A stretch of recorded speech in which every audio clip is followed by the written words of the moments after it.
जी अस्सलाम वालेकुम बेटा। आज का बेटा हमारा टॉपिक है right note on deductions. Right note on deductions.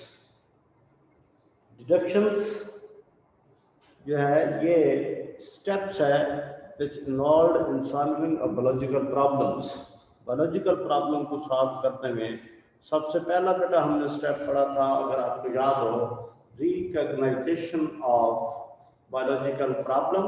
Recognition of biological problem ये हमारा क्या था, नंबर 1 फर्स्ट पॉइंट ये था।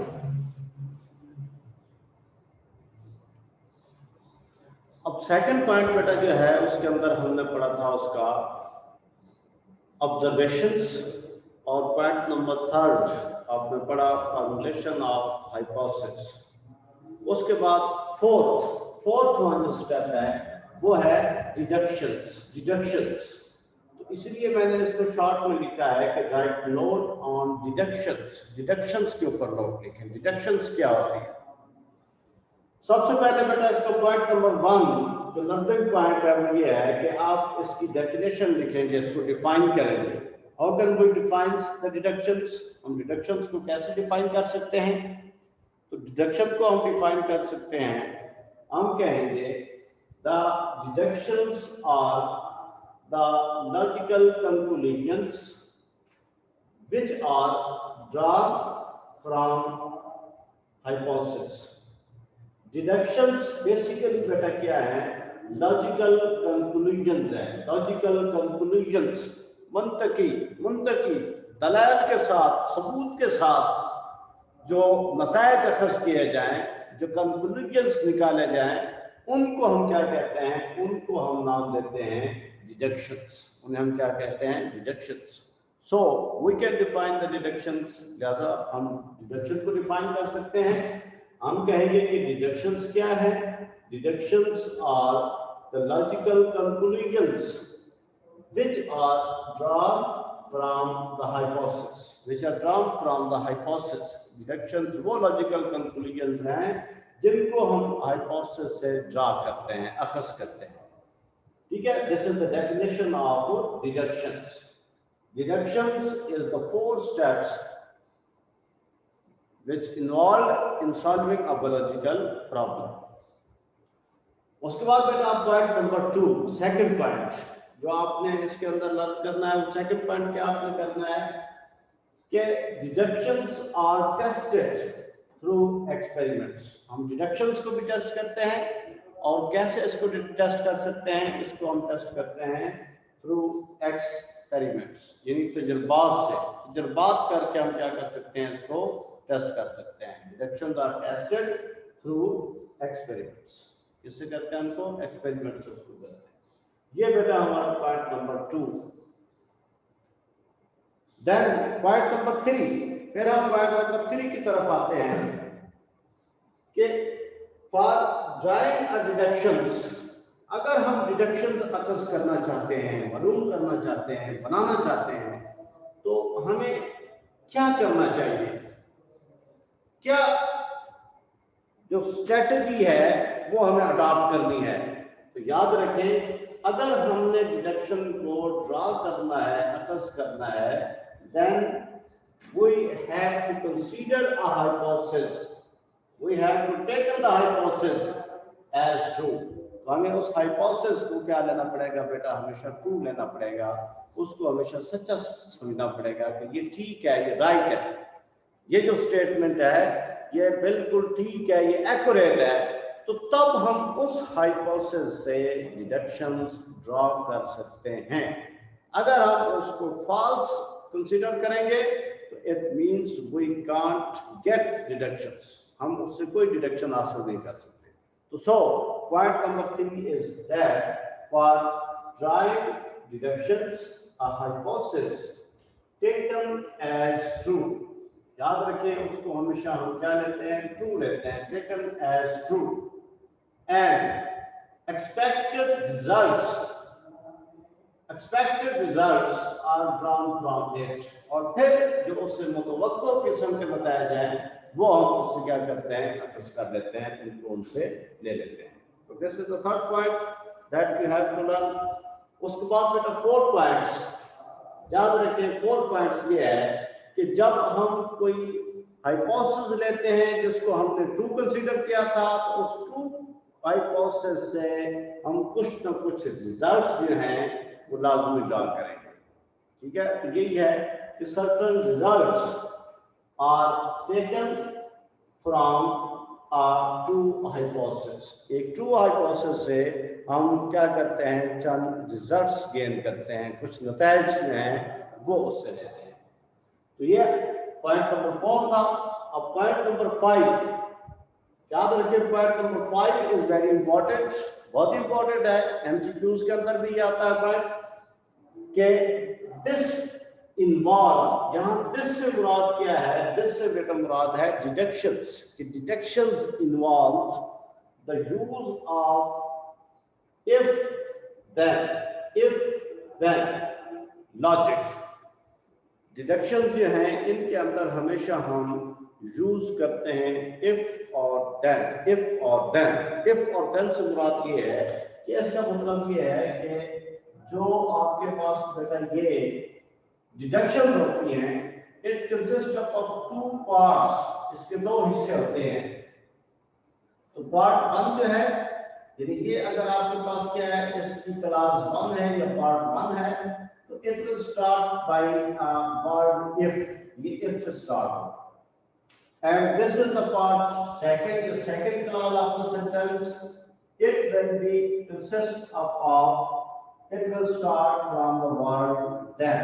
ये क्या होगा, ये हमेशा then से होगा, और इस तरह ये स्टेटमेंट जो है ये कंप्लीट होगी।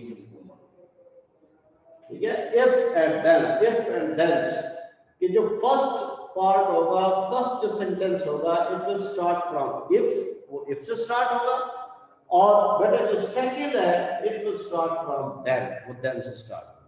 फॉर एग्जांपल मैं आपको एक मिसाल देता हूं, एक डिडक्शंस बताता हूं। डिडक्शंस क्या है?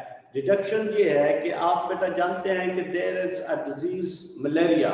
मलेरिया एक फीवर है, एक बुखार है जो कि एंशिएंट टाइम्स के अंदर जिसको डिस्कवर किया और जिसके ऊपर रिसर्च हुई, और रिसर्च होने के बाद इस इश्यू को, इस प्रॉब्लम को, बायोलॉजिकल प्रॉब्लम को सॉल्व किया गया with the help of biological methods. Biological methods के अंदर उसको है। अब इसके लिए डिडक्शन बनाई गई। इसके लिए जो डिडक्शन बनाई गई वो डिडक्शन ये थी कि if malaria is caused by plasmodium। याद रखें बेटा, मलेरिया जो है कि एक छोटा सा जरासीम है, एक माइक्रो ऑर्गेनिज्म है जिसका नाम क्या है, प्लाज्मोडियम। प्लाज्मोडियम, क्या इसका नाम है? प्लाज्मोडियम। प्लाज्मोडियम, तो प्लाज्मोडियम से ये क्या होता है, मलेरिया फीवर होता है, मलेरिया टेम्परेचर होता है। तो यही इसकी पहली क्लास है कि इसका फर्स्ट पार्ट मैंने ये बताया है कि if Plasmodium is the cause of malaria, अगर प्लाज्मोडियम जो है वो मलेरिया की काज है। अब उसके बाद इसका सेकंड पार्ट, पार्ट नंबर 2, तो वो it will start from the word then. ये देन से स्टार्ट हो रहा है। Then plasmodium should present in the blood of malarial patient। तो वो जो मलेरिया का मरीज है उसके खून के अंदर प्लाज्मोडियम को फिर होना चाहिए, उसको उसके अंदर क्या होना चाहिए, मौजूद होना चाहिए।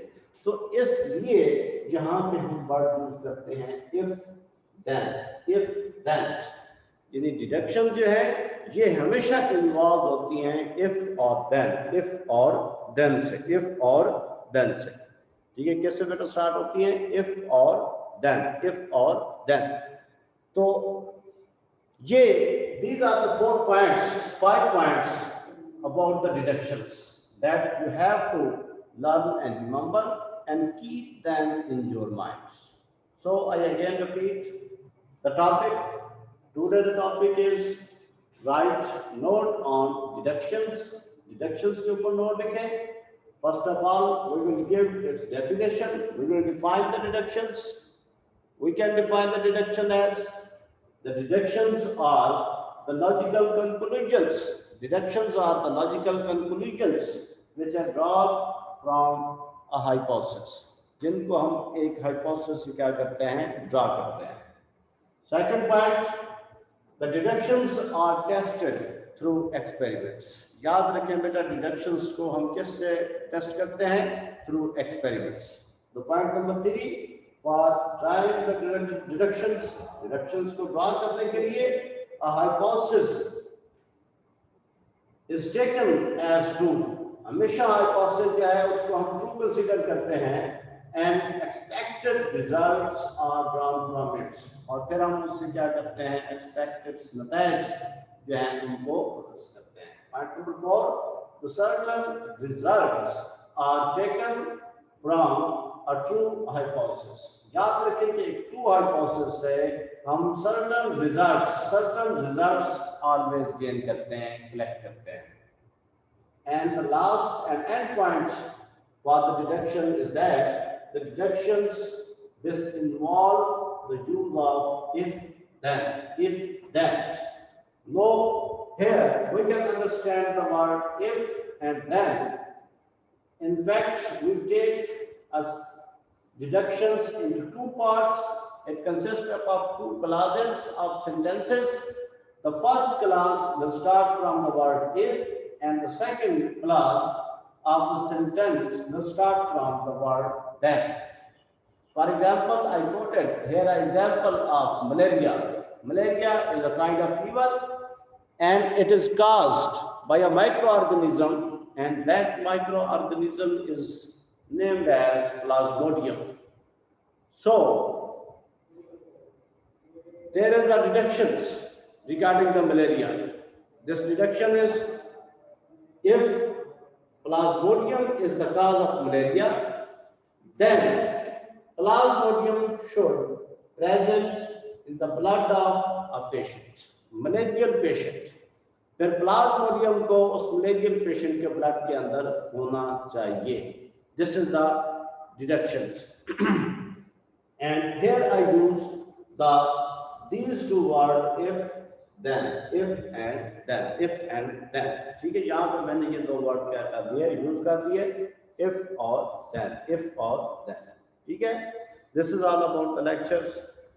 Inshallah, we will start our next lectures regarding experimentations, summarization of results, and reporting the results. These three headings are left. I will discuss in next lectures.